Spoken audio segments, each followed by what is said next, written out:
Shalom, salam damai sejahtera saudaraku yang terkasih dalam Tuhan Yesus Kristus.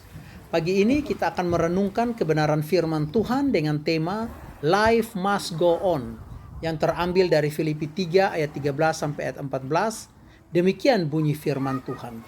Saudara-saudara, aku sendiri tidak menganggap bahwa aku telah menangkapnya. Tetapi ini yang kulakukan, aku melupakan apa yang telah di belakangku dan mengarahkan diri kepada apa yang di hadapanku. Dan berlari-lari kepada tujuan untuk memperoleh hadiah, yaitu panggilan surgawi dari Allah dalam Kristus Yesus. Saudaraku, Eric Liddell adalah pelari olimpiade asal Skotlandia yang memenangkan medali emas dalam Olimpiade Paris 1924. Namun yang lebih penting dari kemenangannya itu adalah pilihannya untuk meninggalkan kejayaan dunia olahraga dan menjadi misionaris di Tiongkok. Dia dikenal sebagai sang pelari untuk Tuhan. Ketika Jepang menginvasi Tiongkok, Eric ditangkap dan dipenjara di kamp interniran. Di tengah penderitaan kehilangan itu dan tanpa kepastian, ia tetap melayani sesama tahanan, mengajar anak-anak, merawat orang sakit, bahkan memberikan jatah obatnya kepada orang lain. Beberapa hari sebelum ia meninggal, dalam kamp tersebut, Eric menulis kata-kata terakhirnya. All I want to do is God's will. Seluruh keinginan saya hanyalah untuk melakukan kehendak Tuhan.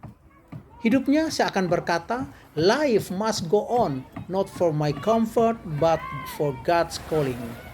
Hidup harus terus berjalan bukan untuk kenyamananku, tapi untuk panggilan Tuhan. Saudaraku, seperti Paulus, Eric tidak membiarkan masa lalu untuk menghentikan langkahnya. Hidupnya menunjukkan bahwa meski dunia runtuh, namun panggilan surgawi tetap harus dikejar sampai pada akhirnya.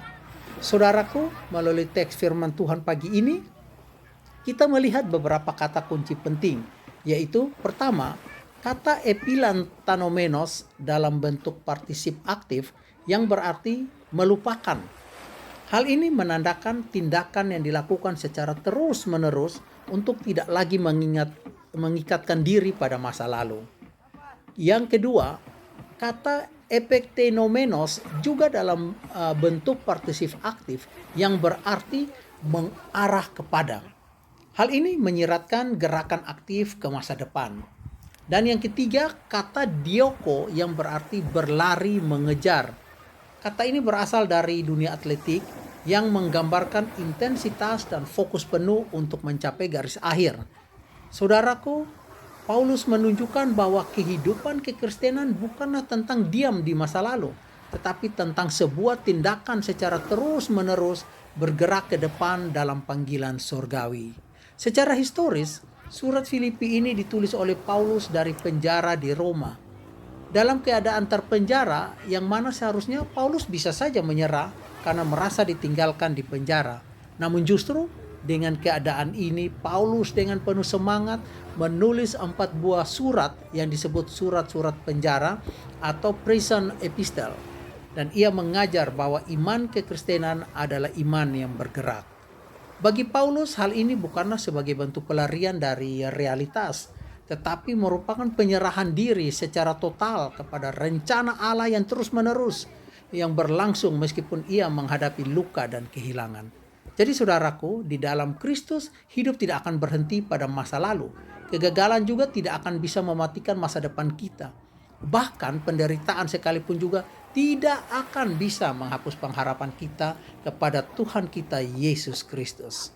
Jadi saudaraku, life must go on ini bukan sekadar semboyan motivasi, tapi merupakan panggilan iman untuk terus mengejar kehendak Allah dengan mata tertuju pada panggilan surgawi, bukan pada luka duniawi. Pengharapan itu adalah sau yang kuat dan aman bagi jiwa kita yang telah dilabuhkan sampai ke belakang tabir. Ibrani 6 ayat 19. Amin. Semangat pagi dan selamat beraktivitas di hari baru yang penuh berkat ini.